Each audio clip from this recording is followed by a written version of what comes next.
code QJ2500.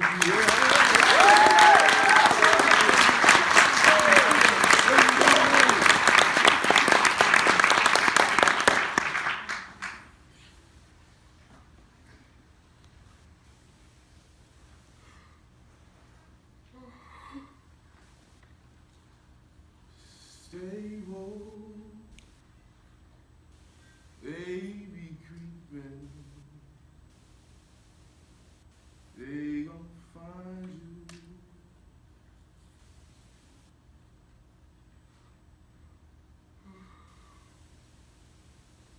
Gonna catch you sleeping.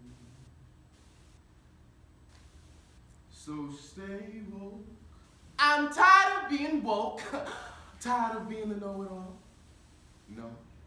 I just know right from wrong.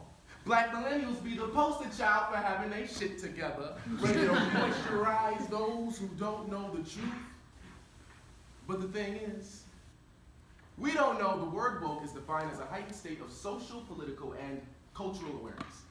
Being woke is like taking the red pill from the Matrix, drinking a Red Bull, and reading a Ta-Nehisi Coates essay.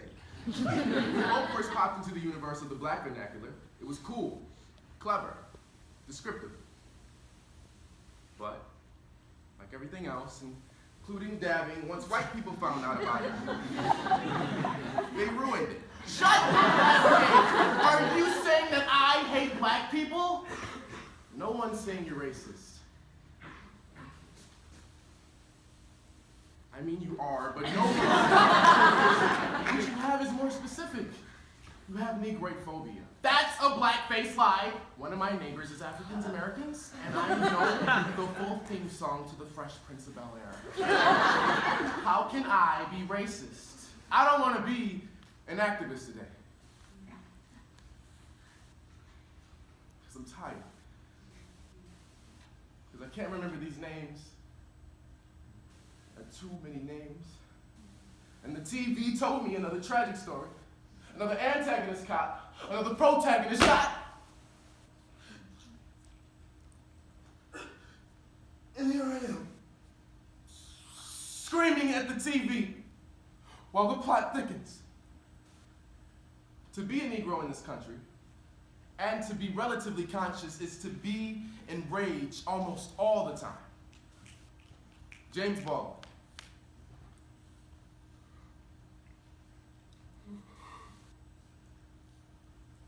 So stay woke.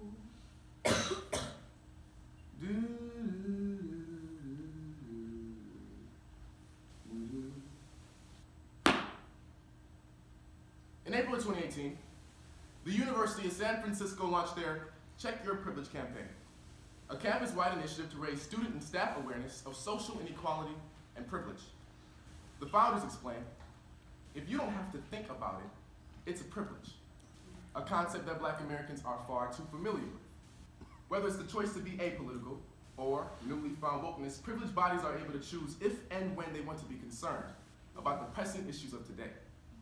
However, for black Americans, being woke is not a trend we can hop in and out of. As targeted victims of violence and systemic oppression, we are in a constant state of consciousness, unable to ignore the very issues that threaten our survival. And although the concept of staying woke may seem ideal, it can and does result in negative mental health effects. For black youth like me, who some days see it fit to close their eyes just to live. So, through the poetry Woke by Melinda Hernandez, Protest by Angel Smith, the prose Between the Road and Me by Ta-Nehisi Coates, the drama No More Monsters by Marcus Gardley, articles by Vox and PBS, and lyrics, Redbone by Childish Gambino. A program. Because although everyone claims they're woke, most people don't know there are distinct levels of wokosity. Level 1, asleep. Honestly, one of my best friends is black. Sharonda, she lets me play with her hair. No one's saying you hate blacks. What I'm saying is you fear blacks. You admitted to locking the door and turning on a car alarm when a black man walks past. Yeah, but it wasn't because he was black. It was because he looked scary. Son,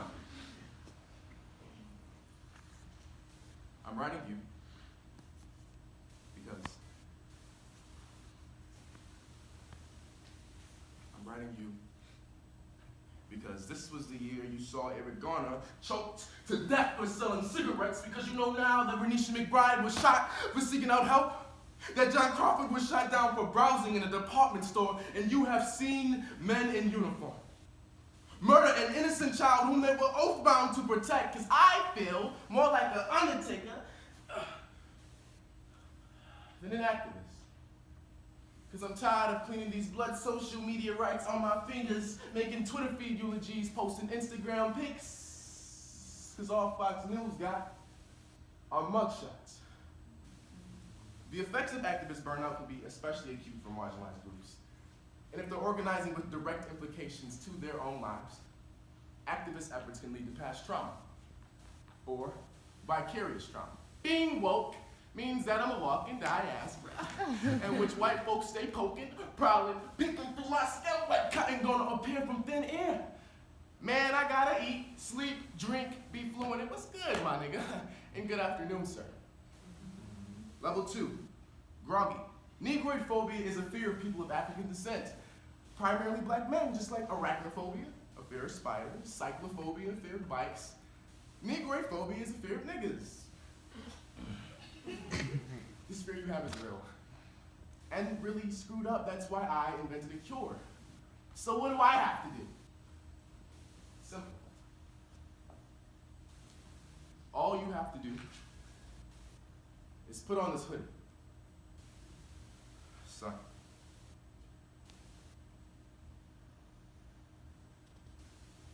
It is easy to look away, to live with the fruits of our history, and to ignore the great evils done in all our names. But you and I have never truly had that luxury. And I think you know that I don't want to be an activist today, because I can't protest tonight. I gotta go to work in the morning where I have to eat lunch in my car to avoid the debates. I lose my appetite when I eat with privilege. I can't eat when I'm biting my tongue. My tongue will poke out my back. My spine will crawl up my mouth. There's a revolution riding in my ribcage. And I can't mute this mutiny at level 3. Newly woke. Once they finally realize they live in a capitalistic society, built on oppression, they even quit their friends. Because their real eyes realize real lies, son. It is hard to face this. Racism is a visceral experience that dislodges the brain, blocks the airways, extracts organs, breaks bones, cracks teeth, and you must not look away from this.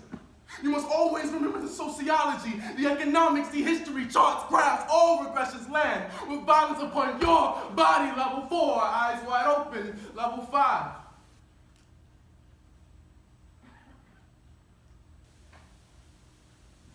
Woke.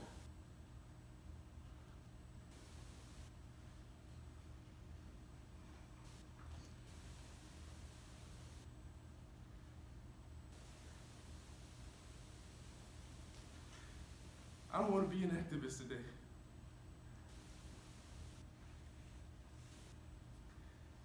Because I'm tired of drinking morning in my coffee. Because a guilty verdict isn't a resurrection. Because it's not that I'm tired of fighting, I'm tired of having the same fight last Bloody Monday. I woke up out of bed with the blue moon nearly on my neck, level 6. Insomnia.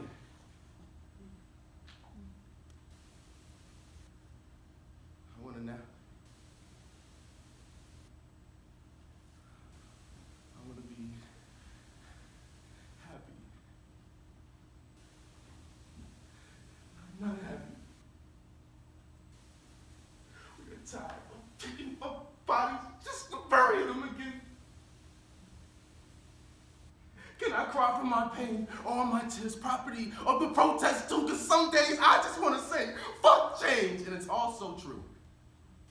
To be black and to be woke is to be constantly bombarded with evidence that you live in a country where your life does not matter. And it's infuriating. So what do? Take the streets, put up signs. Things can change when you get angry enough. So I sang a lullaby. A prayer to Kwame Ture. I screamed, Amandla, so loud I woke Fred Hampton up out of his sleep, and I ran with the elephants that love to forget, but can never hide dead sus, just like I can unclench my fist. I was born with the war paint on my face, and I'll be damned if I let anybody wash it off.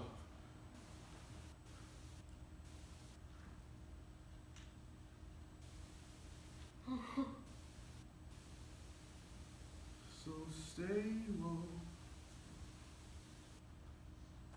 don't you close your